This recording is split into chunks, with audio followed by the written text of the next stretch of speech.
How to delete TikTok account permanently. First step is to open your TikTok application. Go to the profile page on the bottom of the screen. Press the three lines on the upper right corner and this will bring you to settings and privacy page. In here, click on account. Press deactivate or delete account.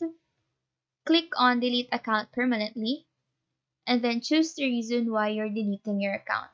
But you can completely skip this part. After this, you will be asked to download your data.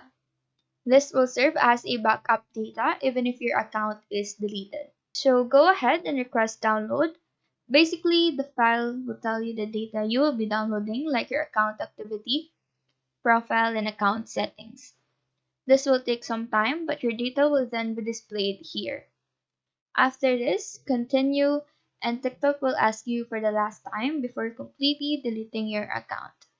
Basically, your account will be deactivated for the first 30 days before it is completely deleted, meaning it will disappear but you can still retrieve it in that span of time. After that 30 days, there is no way to bring it back. Press continue if you're okay with that, and then it may ask you for your password or to verify your account. In my case, I was asked to verify, and your account will be deleted. That is all for this tutorial. Do let us know if this video helped you out. And if you have any questions, feel free to drop them down below. Thank you for watching and have a great day.